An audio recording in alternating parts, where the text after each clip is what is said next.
ప్రభు పేరిట మీ అందరికీ నా యొక్క వందనాలు. గత కాలమంతా మనల్ని కాపాడిన దేవునికి స్తోత్రము. ఈ నూతన దినముకై దేవునికి స్తోత్రము చెప్పుచు మనం ఈనాటి దేవుని స్వరము విందాం. 1 పేతురు 5వ అధ్యాయము 7వ వచనమును చదువుకుందాం. ఆయన మిమ్మును గూర్చి చింతించుచున్నాడు గనక మీ చింత యావత్తు ఆయన మీద వేయుడి. మనం నిన్నటి దినమున ఆయన మిమ్మును గూర్చి చింతించుచున్నాడు లేక లక్ష్యముంచుచున్నాడు అనే విషయాన్ని నేర్చుకున్నాం. అయితే ఈరోజు కూడా అదే విషయాన్ని ఇంకా ముందుకు నేర్చుకుందాం.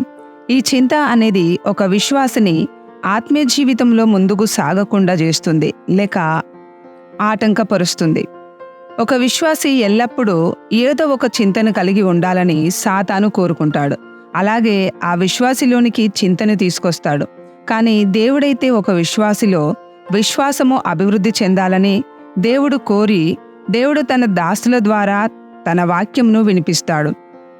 అయితే చాలామంది విశ్వాసులకు వాక్యమును వినుటకు మనసుండదు, సమయము ఉండదు.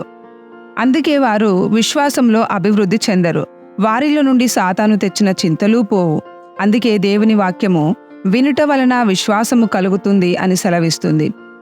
కానీ చాలామంది విశ్వాసులు ఈ మాటను పెడచెవిన పెట్టి దేవుని వాక్యంను వినుటకు బదులుగా ఇతరుల మాటలు, స్నేహితుల మాటలు, భర్త భార్య మాటలు, భార్య భర్త మాటలు లేదా బంధువుల మాటలు, ఇరుగు పొరుగు వారి మాటలు విని వారిచ్చిన సలహాలను విని దాని చొప్పున చేసి లేనిపోని చింతలను కొని తెచ్చుకుంటారు.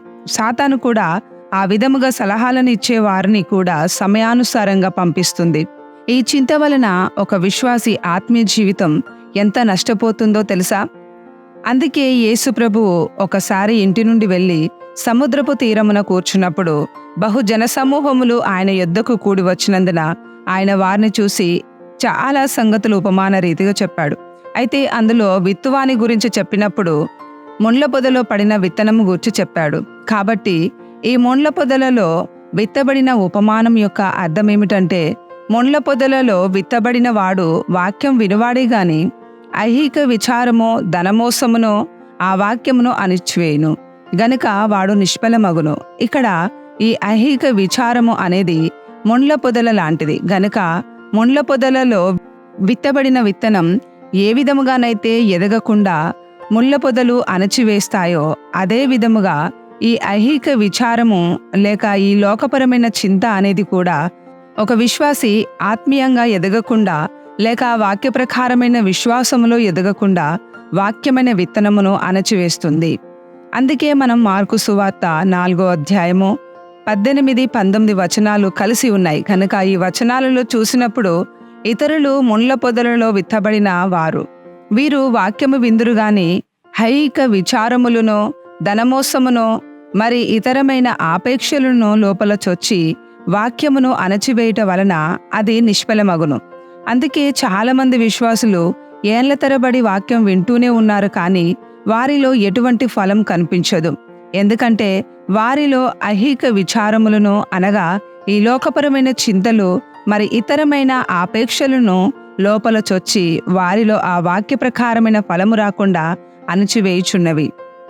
అందుకే వారు ఎంత వాక్యం విన్ననో నిష్ఫలులుగానే ఉంటున్నారు. గనుక ఇలాంటి జీవితంను జీవించు నీవు యేసు ప్రభువును నమ్ముకొని వాక్యము విని పాటలు పాడి సహవాసము చేసి ప్రార్థన చేసినా కూడా నీకు ఆత్మీయంగా ఎటువంటి ప్రయోజనం ఉండదు.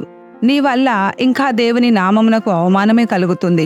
ఎందుకంటే ఈ లోకపరమైన చింతకు మరి ఇతరమైన ఆపేక్షలకు నీలో చొచ్చుటకు నీవు అనుమతిస్తూ ఉన్నావు గనుక అవి నీలో చొచ్చి నీలో వాక్యము ఫలించకుండా అణచివేయుచున్నవి. అందుకే ప్రియ సహోదరుడా సహోదరి, దేవుని వాక్యము పైనున్న వాటి మీదనే గాని భూసంబంధమైన వాటి మీద మనసు పెట్టకనకుడి అని సెలవిస్తుంది. ఈ వచనము ప్రకారముగా 1వ శతాబ్దంలోని విశ్వాసులు జీవించారు. వారు భూసంబంధమైన వాటి మీద వారు తమ మనసు పెట్టలేదు గనుక ఈ ఐహిక విచారములు లేక చింతలు అనే ఈ ముళ్ళ పొదలు వారిలో దేవుని వాక్యము బహుగా ఫలించుటకు అడ్డుగా రాలేదు లేక అణచివేయలేకపోయాయి. వారి జీవితాల ద్వారా దేవుని నామము మహిమపరచబడింది. గనుక ప్రియ సహోదరి సహోదరుడా, ఈరోజు నీలో వాక్యము ఫలించకపోవడానికి కారణమేంటో తెలుసుకో. నీవు ఎన్నో ఏండ్ల విశ్వాసవే కావచ్చు, నీకు వాక్యము బాగా తెలిసి ఉండవచ్చు, వాక్యము బాగా చదివే వ్యక్తివే కావచ్చు, కానీ నీలో ఈ ఐహిక విచారములకు లేక చింతలకు ఇతరమైన అనేకమైన ఆపేక్షలకు నీలో చోటిచ్చినట్లయితే నీలో వాక్యము ఫలించదు. నీవు నిష్ఫలుడవుగానే ఉంటావు, గుర్తుంచుకో. కాబట్టి నిన్ను నీవు పరీక్షించుకొని చూడు. నీలో విశ్వాసం ఉన్నదా లేక చింత ఉన్నదా? నీ దృష్టి పైనున్న వాటి మీద ఉన్నదా లేక భూ సంబంధమైన వాటి మీద ఉన్నదా? నీవు విన్న వాక్యము నీలో ఫలిస్తుందా లేక నిష్ఫలమవుతుందా? నీ జీవితమును ఒకసారి పరీక్షించుకొని చూడు. ఒకవేళ నీవు ఐహిక విచారములు లేక చింతలు వాక్యము నీలో ఫలించకుండా అణచివేస్తున్నట్లయితే దేవుడు తన స్వరాన్ని నీకు వినిపిస్తున్నాడు గనుక ఆయన స్వరాన్ని విని ఈ ఐహిక విచారములను లేక చింతలను విడిచి ఆయన సన్నిధిలో దీనుడవై ప్రార్థించు. దేవుడు నిన్ను కనికరించునేమో. మనం ప్రార్థన చేసుకుందాం. పరలోకమందున మా తండ్రి, ఈ నూతన దినమునకై నీకు వందనాలు. నీ వాక్యము ద్వారా నీ స్వరాన్ని మాకు వినిపించావు. అవును ప్రభువా, మేము నీ వాక్యాన్ని వింటున్నప్పటికీ మాలో ఉన్న చింతను, ఈ ఐహిక విచారమును విడిచిపెట్టలేదు. ప్రభువా, మాలో వాక్యము ఎంతగా ఫలించాలో అంతగా ఫలించటమూ లేదు.